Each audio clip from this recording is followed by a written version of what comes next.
Assalamualaikum and good day everyone. Today, we delve into a profound exploration of commodification of magic and its consequences in Howl's Moving Castle, a collaborative effort by T. Kaisian, Nurin Fakiha, Kistina Sakifa, Nurhani, Nurul Aina Shazana, and Rahana Muhammad Maidin. In Howl's Moving Castle, Miyazaki invites us into a fantastical realm that is strikingly reflective of our reality. Here, magic is not just an extraordinary phenomenon. It becomes a metaphor for power and exploitation. It illustrates how something wondrous can be commodified and controlled by those who wield power, transforming it into a tool for their own gain. In this presentation, we will uncover how the intricate world building in Howl's Moving Castle reveals the dire consequences of commodifying magic and how it serves as a mirror to the pressing societal issues we face today. To establish the relevance of Howl's Moving Castle as a corpus for our scholarly research, we began by examining past studies that illuminate its multifaceted narrative. Sara Trafnikova offers a compelling analysis of how Hayao Miyazaki's 2004 adaptation reinterprets Diana Wynne-Jones' original 1986 novel. Despite notable differences in themes, characters, and narrative structure, Miyazaki preserves the novel's core essence, refining its focus on the intricate interplay between love and war. In a similar vein, Delic compares Howl's Moving Castle with Charmed Life, exploring how immersive fantasy worlds seamlessly blend realistic and fantastical elements. Miyazaki expands the scope of the original novel, integrating themes of war, death, metamorphosis, and European influences, while also incorporating Shinto motifs that connect the castle to ideas of purification and spiritual spaces. Building on this foundation, Freymeyer investigates Studio Ghibli's approach to adapting novels, particularly its portrayal of young female protagonists.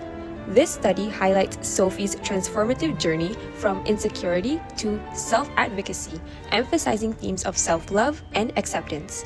Shifting the focus beyond character development, several studies examine how landscapes function as storytelling tools. Gangard and Bhagat analyze how landscapes in Studio Ghibli films convey environmental themes and reflect human-nature relationships. Similarly, Bartolome, Ippolito, and Mezzino explore the symbolic significance of landscapes, emphasizing how settings in Howl's Moving Castle evolve in tandem with the characters' emotional journeys. Collins further highlights Miyazaki's organic architectural process, illustrating how world-building in his films emerges naturally through sketches, making the moving castle a symbol of harmony between industry, nature, and magic. Numerous scholars also delve into Miyazaki's anti-war messages and critiques of power structures. Ejaz connects Howl's reluctance to engage in battle to his fear of self-destruction, framing his transformations as symbols of war's dehumanizing effects. Roy analyzes Miyazaki's picturesque aesthetic to depict war-torn landscapes, reinforcing the senseless destruction wrought by conflict. Halpin extends this analysis, arguing that Howl's Moving Castle critiques capitalism and authoritarianism, portraying war as a product of greed and power struggles. Beyond visuals, sound plays a crucial role in shaping the film's themes. Kuchensky explores how Joe Hisaishi's musical score reinforces pacifism, analyzing key compositions such as the city bombing and flower garden scenes.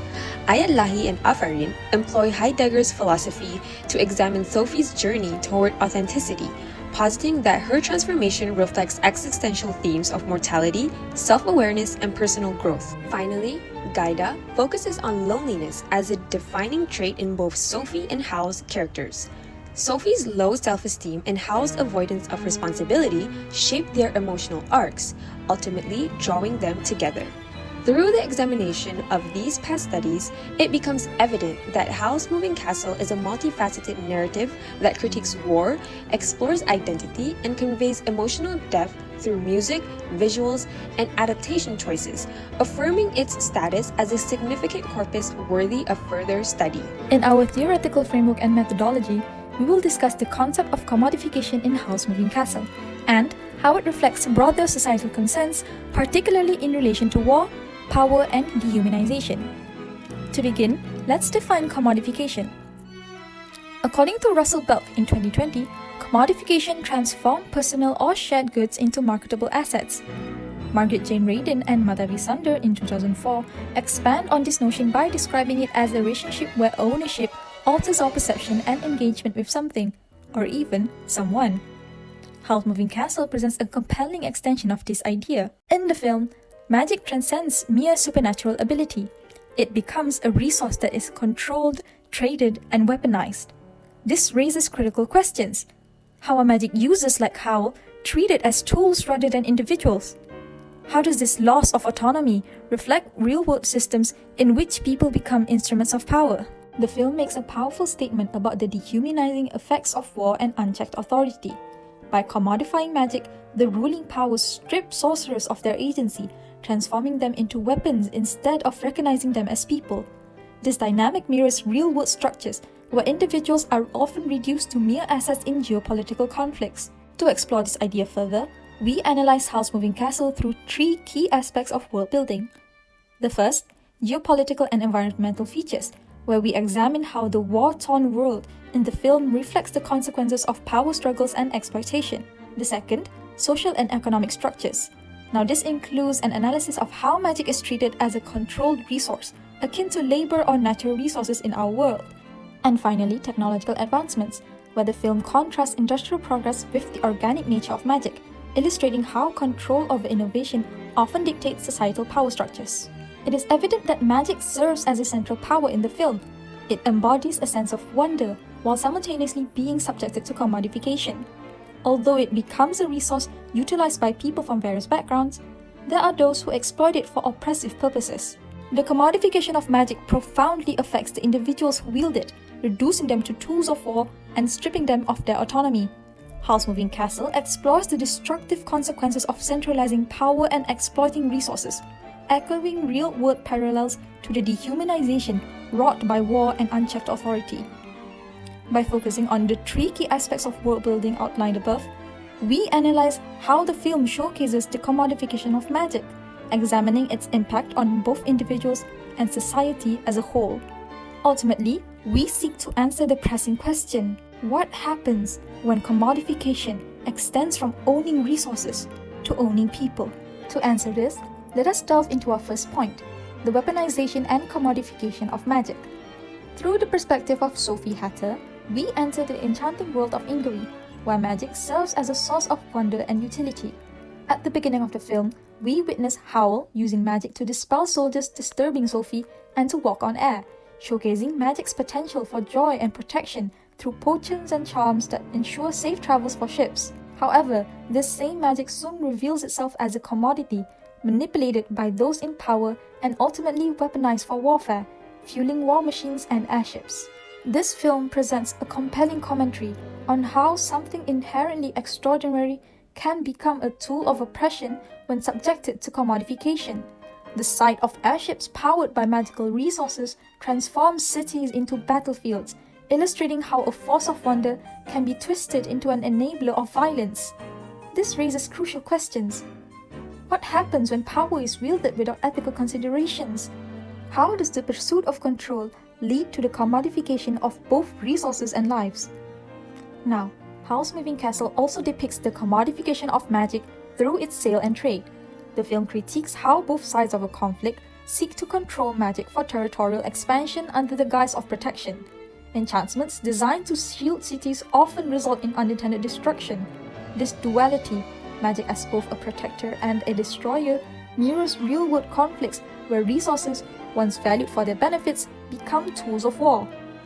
Visual storytelling reinforces this critique by contrasting the lush green landscapes of Ingary with the barren wastelands left in the wake of the war. The wastelands, where Howl resides, symbolize the dire consequences of overexploitation and destruction. This reflects broader societal implications of treating essential resources as commodities, paralleling environmental degradation caused by industrial overuse. The film's portrayal of magical warfare aligns with just war theory, which evaluates the morality of war. Howl's Moving Castle critiques the failure of jus in bello, justice in warfare, demonstrating that magical warfare lacks proportionality and indiscriminately harms civilians.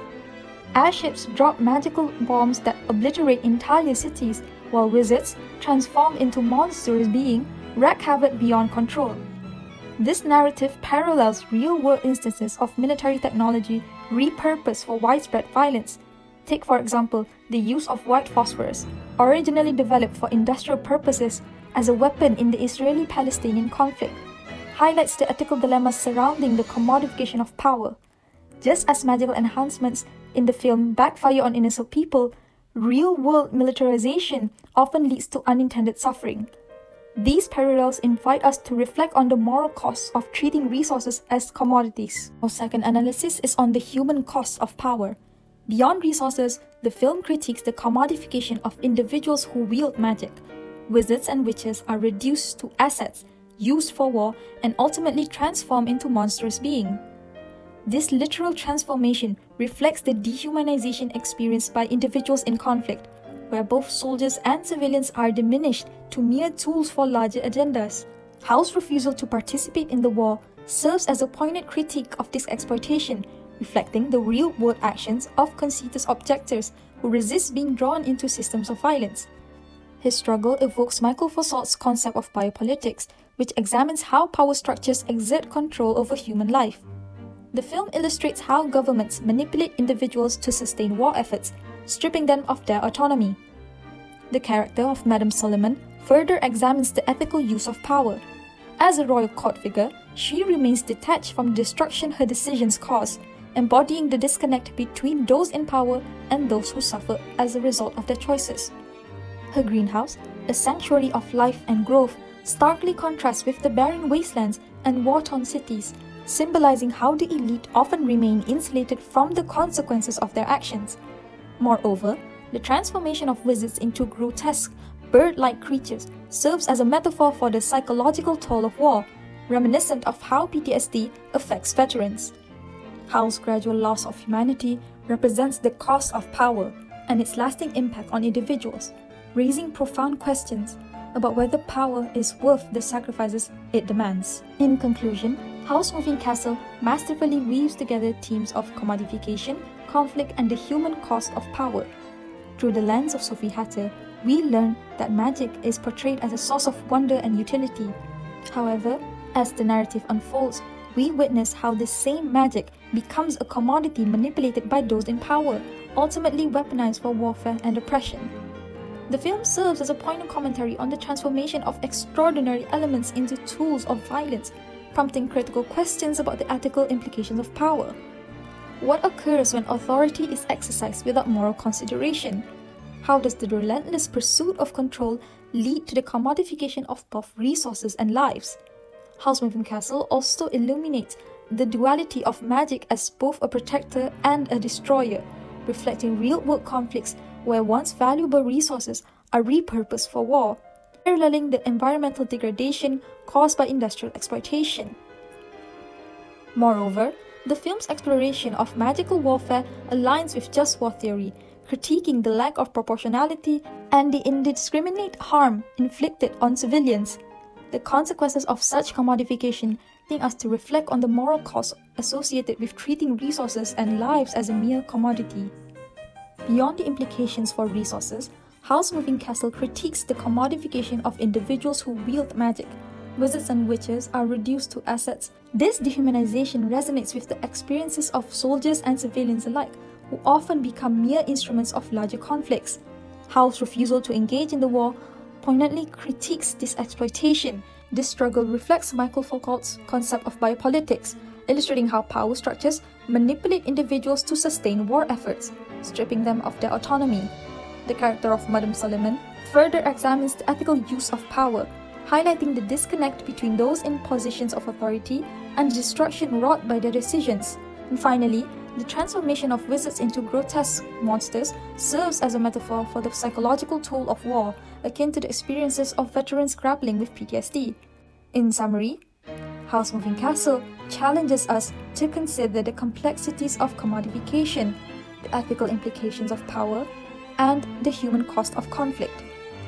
Through its rich narrative and compelling characters, the film invites us to reflect on the moral responsibilities that accompany the wielding of power in any form.